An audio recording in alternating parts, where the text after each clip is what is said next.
I think the climate debate is an interesting one. So if you ask any scientist, are you sure that human activity is causing global warming? Any scientist should say no, because you cannot be sure.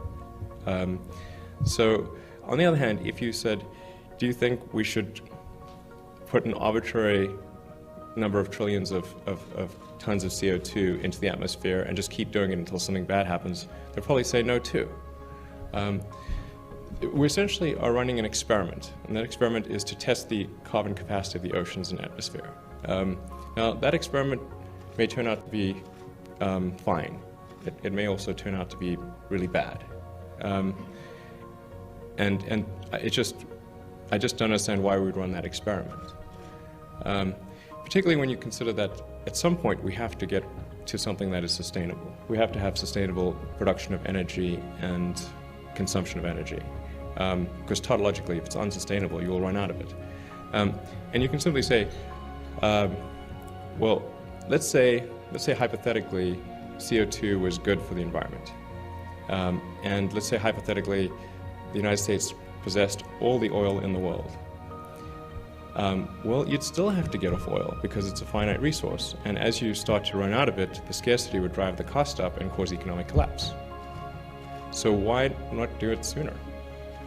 And I'm not saying that it needs to be a radical or immediate change, or that people, need to now inject a great deal of misery into their lives to avoid CO2. But we should lean in that direction. We should lean in the direction of supporting technologies that are sustainable and lean slightly against technologies that are unsustainable.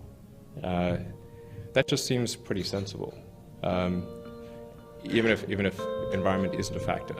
And in fact, my interest in electric vehicles predates the current climate issue. I mean, I was interested in electric vehicles 20 years ago when nobody was really talking about global warming, because I just thought it was the obvious means of transport. But I do think the climate thing does add urgency to things, and I do think we will see quite a significant increase in the cost of oil.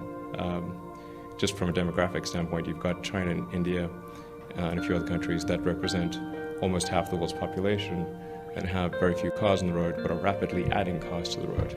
And so you can expect a doubling of demand, and I think it's going to be difficult to achieve a doubling of supply.